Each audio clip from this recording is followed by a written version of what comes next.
There is something very exciting about going down the road of chukim from Rav Samson Raphael Hirsch's perspective, because it gives us an insight into our relationship with God vis-a-vis the natural world.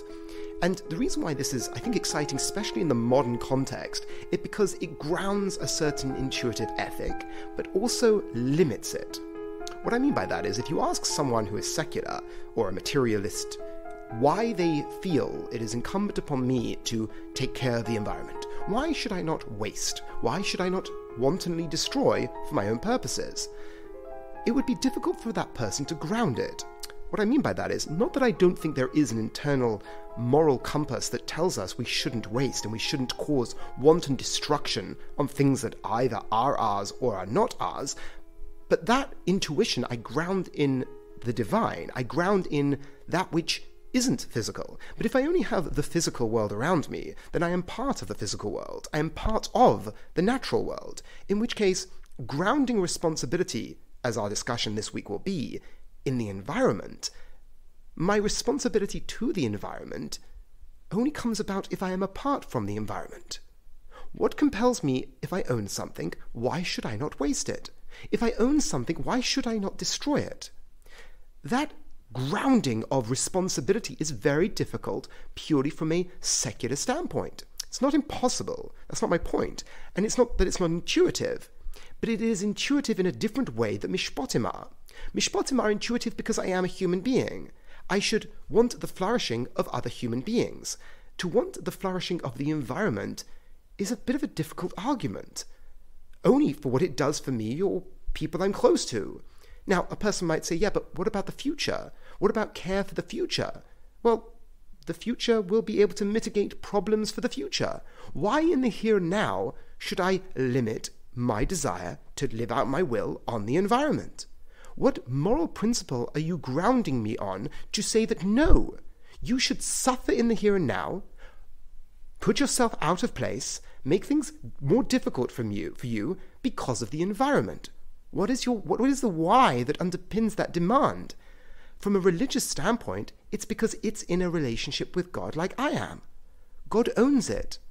The ownership that God has on the environment means that in my relationship with God, I have a responsibility. My responsibility only makes sense if I'm not part of the thing. I have a responsibility to myself, I have a responsibility to the environment, but that's because I'm able to articulate a separation. That is a religious idea. You can't articulate a separateness from the environment if you are just part of the environment.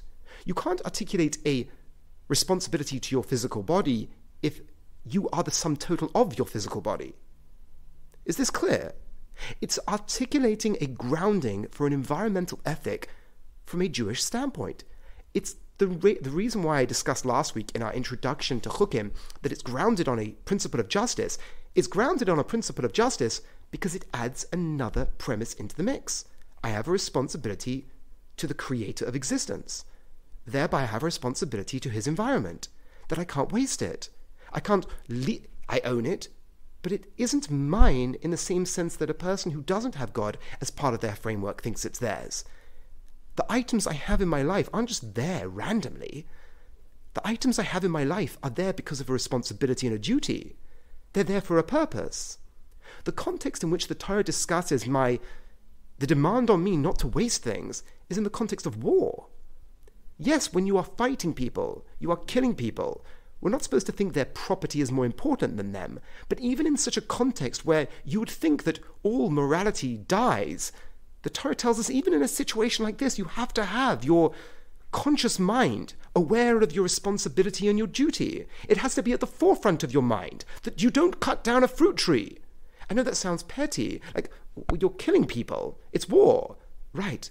But even at war, if I tell you how to act towards inanimate objects, how much more so will that transcend and expand to how you treat people? So even in a situation where you think all morality dies, that is the context in which the Torah tells you, keep your mind at the forefront of your actions. If there is a fruit tree and a timber tree, don't cut down the fruit tree. You have a responsibility to the items that are in front of you based off a principle of justice, because God is part of the mix. And the reason why this is different from mishpatim is because a tree is below me. I am a human being.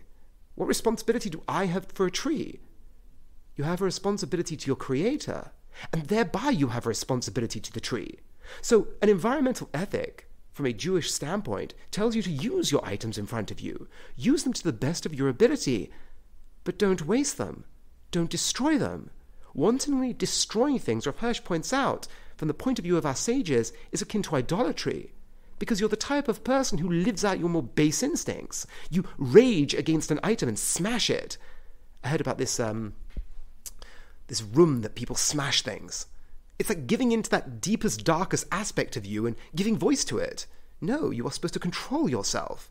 The person who listens to that voice inside of them that says, live out your desire and your passion in a wanton, destructive way, Chazal look at that as what leads to idolatry. That leads to looking at the world as being that which will dictate how you will act. Think about that. If I am taking the stages of smashing things that I don't want, or smashing things that I am finished with, or destroying the environment unnecessarily because I want to, thereby I am overcoming the impetus for responsibility and crushing it with my more base desires. What is idolatry for the Jewish people? One expression of idolatry is using the natural world as justification for my desires. The earth, the animals, or any pagan deity lives out its desires on will. And thereby, if I begin to worship that, that is just another expression of my disconnect from my responsibility. I'm using my desire to live out my passions, and then I ground it, or I anchor it in an idol that gives me, now I'm not only living out my more base instincts, but when I serve idols, I feel I'm right. I'm connecting to reality when I live out my base desires. The argument that the natural world does it, so why shouldn't I? They call it the naturalistic fallacy. Just because the natural world does something doesn't mean you should. That is one expression of idolatry, and that is a slippery slope from just smashing things in front of you, destroying the environment unnecessarily. And this idea that Rav Hirsch develops about my responsibility to my things because they are given to me for a purpose. So let's recap. We've spoken about the grounding of an environmental ethic. My responsibility to the environment is because I am apart from the environment, not because I am part of it. I am apart. I am not embedded in it. I am apart from it. Thereby, my responsibility to it comes through my responsibility to God. I am apart from the natural world, and the natural world was created by God. Thereby, I have a responsibility, because God tells me, things I give to you with purpose. Thereby, because of my disconnect from the natural world, I can have a responsibility to it. If I am embedded and enmeshed in it, then responsibility becomes meaningless. So, the grounding of an environmental ethic from a Jewish standpoint is that it is in relationship with God like you are, and God calls upon you. And Chazal describe the person who ignores this and just lives out their passion akin to idolatry, because it is a slippery slope. So, that's the first point, but let's develop it a little bit further. But this also allows us to give a limit to the environmental ethic. What I mean by that is that there is damage that I will do to the environment by existing. Now, as a Jew, I don't call that damage. I call that it's living out its purpose. And there's a big distinction to be made there, because the slippery slope of the environmentalist is to reflect on, well, if my goal, coming from a good place often, the desire to give, the desire to be altruistic, the desire to help the flourishing of the natural environment, that makes sense. It's beautiful, and I should help it. But to what extent? Who needs to suffer in the pursuit of my feel-good factor of helping the environment? When do I stop? Who shouldn't be allowed to drive because of the carbon emissions that are involved in driving? Who should I limit? Now, the people who make these decisions often are giving instructions to other people and how other people should be giving up for the sake of this environmental ethic. But the question is, to what extent? To what limit? At what point do you stop?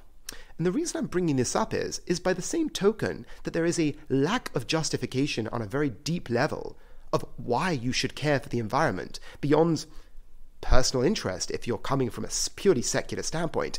The danger is there's also no limit. At what point does humanity just become a cancer that needs to be dealt with? To develop this a little bit further, from a Jewish standpoint, the natural world is here for a reason.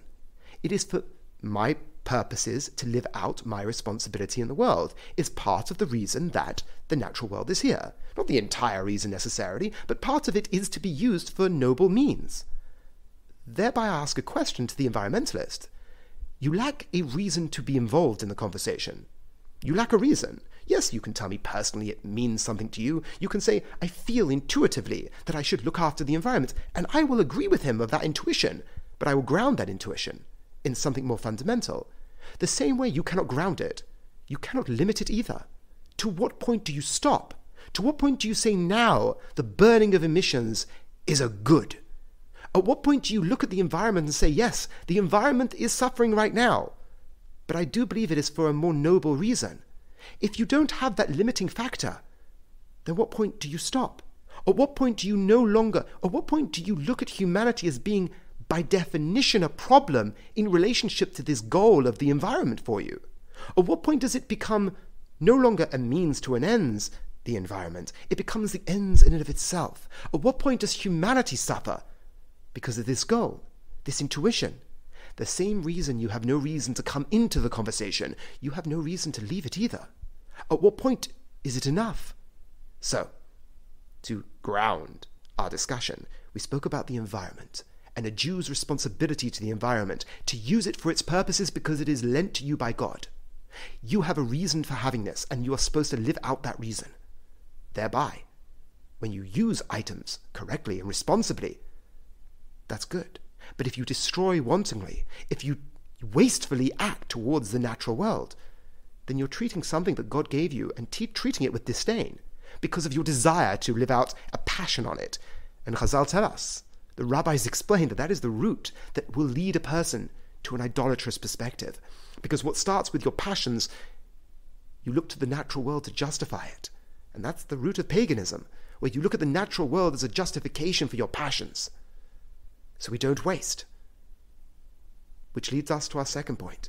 The same way the secular perspective might share our intuition, but because of their lack of the ability to ground it, they also lack the ability to leave the conversation.